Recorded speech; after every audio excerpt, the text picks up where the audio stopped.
Today we're going to talk about lucid dreams, and in particular how to have a lucid dream. Now, I come from the standpoint, those of you that don't know my work, I come from the standpoint of a medium and a psychic, so I also include some information about clairvoyance in dreams in this talk as well.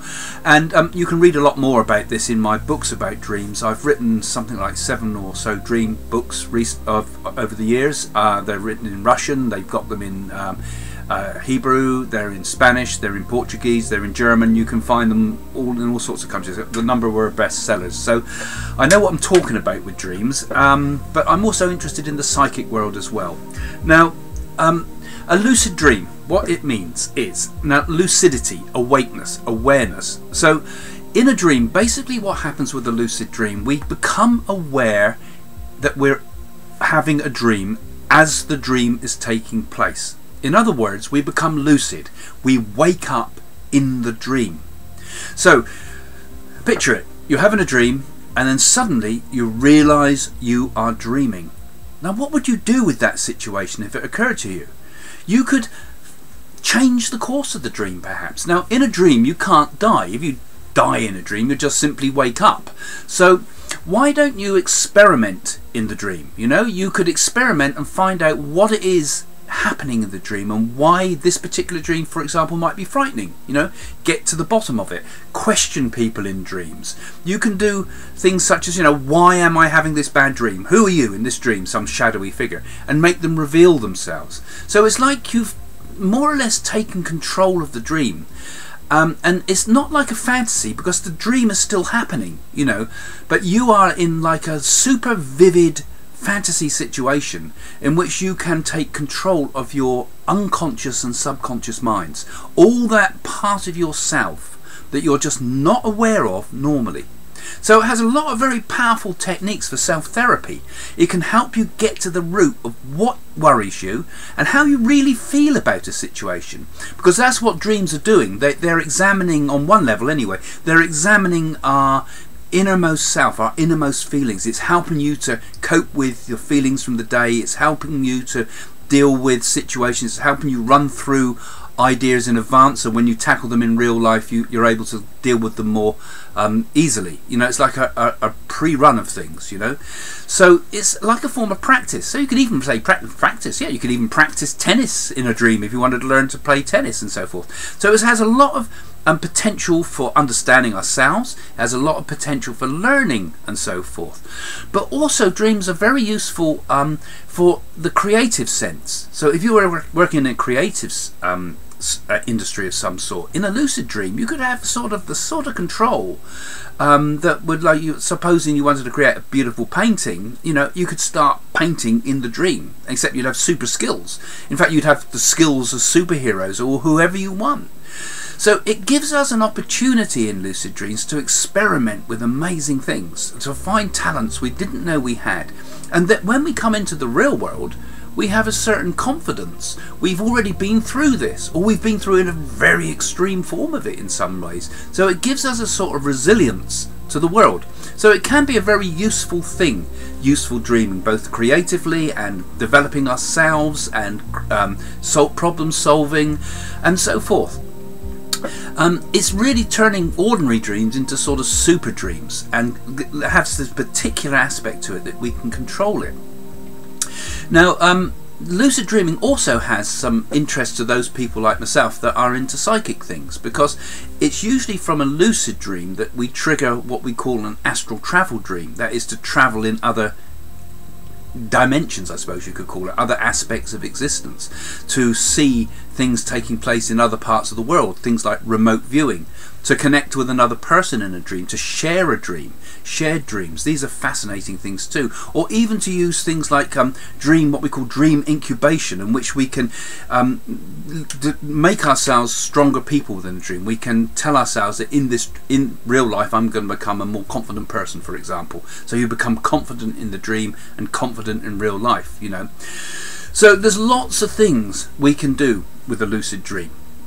So how do you have one? How do you have one of these elusive lucid dreams? Oh, I said that all right. Well, basically, you need to start to train yourself in your waking state. You start off by, in your normal day, ask yourself the very simple but bizarre question, am I dreaming? So stop yourself in the day, every now and again, deliberately stop yourself in the day. You might even set a clock to make you think it, you know, an alarm clock or on your phone or something, to say, am I dreaming? And you say, no, I'm not dreaming.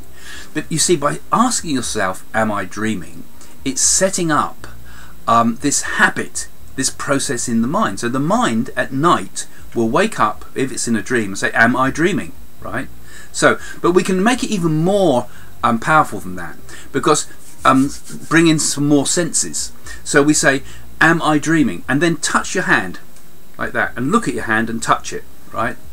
So that was obviously reinforce it in your mind. Am I dreaming? Dum, dum. Ah, no, I'm not dreaming. Am I dreaming? Dum, dum. No, I'm not. But you're setting this strange habit up. Now you will not need to do it all day, and you could have a lucid dream that night if you're lucky, or you might have to practice over a number of days. But this dream incubation, this setting up of the dream scenario, will help you have a lucid dream at night. Now, a point may come in when you're asleep, when you're having a dream, and that routine will come up where you started asking yourself, am I dreaming? So in the dream, poke your hand like you were doing in the daytime, and you might find your finger goes right through it. Now that will make you think, oh, what's happening? You know, or you don't feel it, or there's something odd about it. So it will trigger your consciousness to kind of wake up, but not fully wake up, not wake up and see the world around you, wake up properly, but wake up in the dream, and you say, hey, this is a dream. This isn't a fake. This really is a dream. My hand's gone right. The finger's gone right through my hand, or I can't feel my hand, or suddenly my hand's a claw. You know? So that trigger point, to have some trigger thing, you might use something else, but this is a common method that's been used to look at your hands in a dream and say, am I dreaming? Ah, yes, I am dreaming. And once you know that, then you can start to become the director of your dream, a bit like the way a director directs a film. Now you might find you begin to get a gradual control over the dream itself. Now that might only last for a short period of time. You don't suddenly become a master of lucid dreaming overnight. Well, it has to be overnight, I suppose, but you don't instantly become an expert lucid dreamer. You might only be able to retain your awareness for a short period of time, and you might fall back into ordinary sleep, or you might wake up. But the thing is, if you do wake up after that, you'll realise that you've had a very, very vivid dream, because the dream has suddenly taken on the full quality of your full awareness. You're fully aware, and you will also find that you'll be able to remember the dream a lot easier than you might. So that's the main technique. Other things I would suggest too is you will obviously need to be able to focus on the fact that you're having dreams generally before this. So I would suggest you keep a dream diary, a dream journal or diary, whatever you want to call it, so that you can make a note of the dreams you've had every night. So every time you wake up, immediately write something down. You might not have had a dream, but you have, because you always have dreams, or it's just a matter you need to spend some time recalling it. So write down anything you can about that night's dreaming, and if you can't write anything, just write how you feel, because that might even trigger a memory of the dream, or woke up feeling a bit anxious. Oh yeah, that dream was a bit anxious. So you've got to get into the habit generally of remembering dreams as well as part of your process of waking up in a dream, and you know, practice with interpretation as well, but that's another whole subject. There's a lot more in my books if you want to read my dream books about this, but lucid dreams are fascinating things to do. They're quite easy really once you start this simple habit, and they can bring some remarkable results. So you know, read a bit more on it, find a bit more, because even reading about it through the daytime, you know, will help to stimulate a dream that night. Okay, thank you.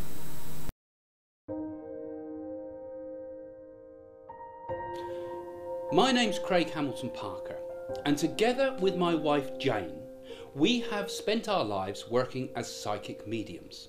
That is, we've been endeavouring to give proof of life after death to the bereaved, and to help people both through our demonstrations in theatres and also on the television. We have worked internationally and have done many top-rated shows such as The Spirit of Diana. But a large part of the income we've had has been given to charity.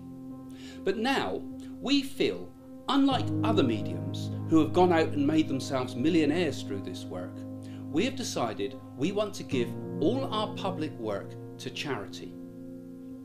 And in order to do this, we have set up the Hamilton-Parker Fdn. This foundation will have the primary objective of building spiritual centres around the world where people can enjoy mediumship and learn about mediumship, meditation, and also Eastern techniques such as the Nadi oracles through our centres. Jane and I have had the pleasure of working with top celebrities who support and enjoy our work as mediums. We hope to open centres around the world in which mediumship can be taken to a new level. But more importantly, we also want to reach out to the world to help people in need, to help the destitute through spiritual service.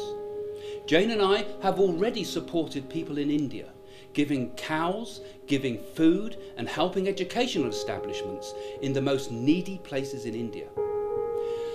We would like your help to help us continue this work, not only to take mediumship and the spiritual world to a new level to set a great example to the world, but also to help the poor and distressed. Something that can help the world to move into a better place, for us all to become better people. And by helping us, what you do, and this is part of the theory of what we teach, by helping us, you also help to clear your own karma. You clear the negative energy from past lives from helping others. Would you like to know more? Why not come to our website and follow us on Facebook and maybe look at some of our videos on YouTube. I think it's become apparent to all of us that the world is going through a very difficult time. And in these desperate days, when a dark shadow comes across the world, we need people of spirituality. But it doesn't matter what religion you have, it doesn't matter what beliefs you have, it doesn't matter where you've come from and what you've done in life. What matters is what matters in your heart. If you feel that you are a person that can make a difference in this world, then your spirit will lift the world. But we also need your help to make our project work. Only together can we make a difference, and that difference may be you.